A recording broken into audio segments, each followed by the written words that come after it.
people who are buyers, who are data processing people, and so forth. In addition to that, they go all the way down to really lowest level part-time retail jobs.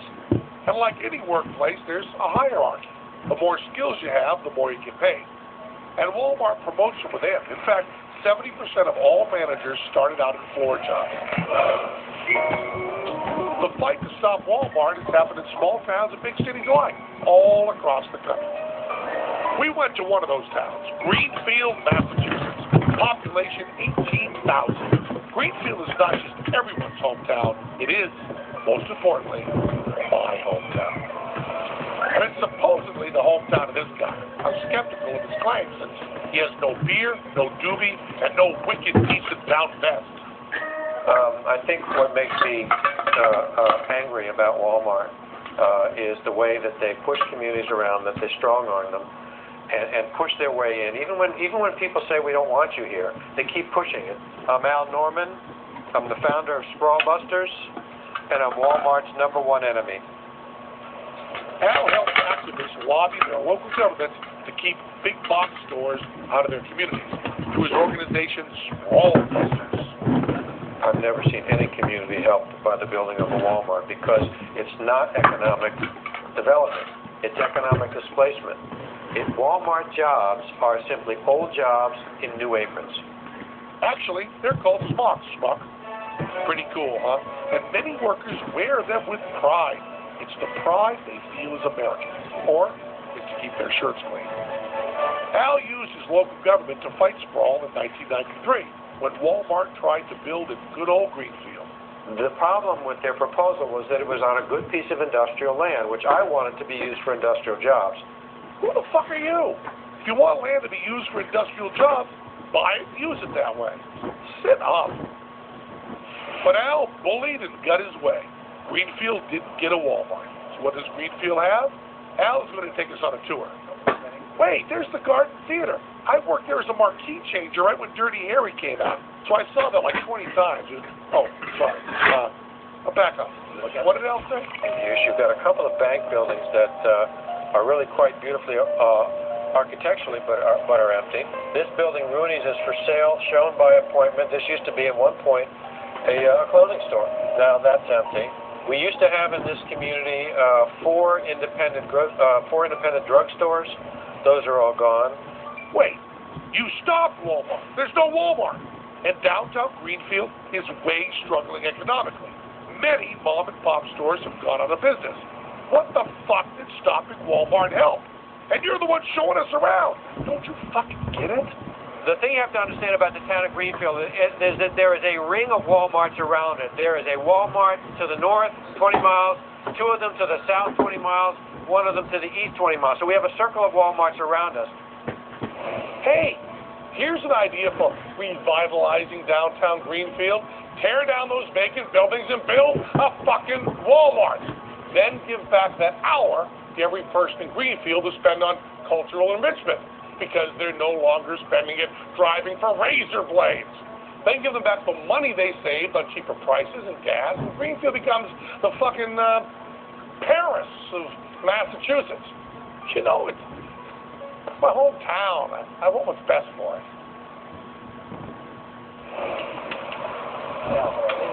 You can't buy small town quality of life on any shelf at Walmart. They don't sell it. But once they take it from you, you can't get it back from them at any cost. Oh, you've obviously never been to a Walmart. They sell small town quality of life in aisle 117B, between the cat litter and the dialysis machines. People always resist changes in retail, and we always look back nostalgically on the stores that we remember from our youth. John Tierney, columnist, New York Times. But at the same time, while people, wish we could all shop at friendly mom-and-pop stores, we can't help going to Walmart because the prices are so much lower. Hey, look, it's the New York Times newsroom. Maybe we can sniff Maureen Dowd's chair. Tierney says Walmart's effect on small shops is actually mixed. Walmart hurts some mom-and-pop shops because it competes with them and some of them can't match its prices. But it also leaves shoppers with more money in their wallets at the end of the week so they can use that money to spend at other stores. This is crazy, but doesn't anyone care about those all-American flag-waving kind of blue sky, fancy Rotary Club sign, small-town values? Downtown Main Street has sort of disappeared in many places, and it's been transferred, that activity has been transferred to malls. Some people find that terrible, but that's the choice that American consumers made. If they didn't want to make that choice, they would have stayed downtown. Meanwhile, in Chicago, LaToya was arriving from work. So how did LaToya's store overcome this government stooge's political manipulations? It all has to do with this lady. Emma Miss, 37 Ward Alderman, Walmart supporter. Okay, so she's also a government stooge. But God damn it, she's our government stooge. Out everywhere I went, people were constantly shopping at Walmart. And we wanted a Walmart in our community, and I couldn't understand why we didn't have one in the city of Chicago. Mitch represents LaToya's neighborhood. Here, the median household income is 25% lower than in Joe Moore's district. That's why Mitch asked Walmart to tear down an abandoned factory and replace it with something that didn't house drug-dealing squatters. But then she ran headfirst into Joe Moore's fuckhead law. To put in a living wage, I could not understand that ordinance at that particular time when I had saw other stores being built all across the city, loaded with big boxes. Well, hello there. How are you? Mitch wanted jobs for her community, so she convinced Chicago Mayor Richard Daley to veto the ordinance. The veto worked. Walmart decided to open a store, and it brought a full-service pharmacy and prescription eyeglasses and photo development and bullshit DVDs. Well, mostly BS DVDs. Walmart is one of the great anti-poverty programs in the country. It saves the average family more than $2,000 a year. $2,000? Holy shit! Maybe that's not a lot of money to Al Norman and his New England antique stove, but to nearly everyone else, it is. Walmart's 6,200 stores serve 127 million customers each week. Clearly, someone likes them. But how do they get those always low prices to be always so low? One way is by reducing the cost of making those goods. Walmart's been the leader in literally forcing American companies to close down and work with sweatshops overseas. If I put on a Walmart shirt, I'd feel like it had blood all over it. It's the blood of those children who are sweating for, 2 or 3 cents an hour to produce it for me. Maybe he's right. No one could possibly argue in favor of sweatshops. Everyone knows they're terrible, hot, cramped factories in Asia and Latin America where workers are paid little and not even given bathroom breaks. One of the major misconceptions about Walmart is that it exploits third world workers by using sweatshop labor. But in fact, it's not the case. Walmart actually benefits those workers quite a bit by providing them with much better jobs than alternative employment in their home country. Benjamin Powell, Assistant Professor of Economics at San Jose State University. Woohoo! We're defending sweatshops. We're defending sweatshops. We caught up with Professor Powell. He was giving a lecture on sweatshops. And often, the alternatives are much, much worse. Subsistence agriculture, working out in the sun in the fields, gathering wood for fuel and to sell. Working in a sweatshop sucks.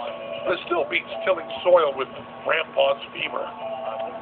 In fact, when you look at sweatshops throughout the third world, you find that most of them pay much better than domestic alternatives. It's bad, but compared to what? In 9 out of 11 countries that we studied, we found that on average, the sweatshops that were protested actually in the United States paid more than the average level of income in those countries, sometimes quite a bit more. Okay, smart ass. What about those child laborers? Shouldn't Walmart insist that the factories don't hire them? The business lays off its child employees, and then all of a sudden you find that children are starving or turning to prostitution. They don't work because someone's forcing them to. They work because they're desperately poor. Of course, 100 years ago, millions of people in the U.S. were desperately poor too. The United States and Great Britain used to have lots of sweatshops, but we went through a process of development where we accumulated more capital, more technology, more skills. Now our workers have a much higher standard of living. Okay, full disclosure. In order to produce the top quality programming that we at Bullshit want to deliver at a price that is enticing to you, our customers, we need to save money somewhere. So this is some of our crew. That's Joey and Emily Peach.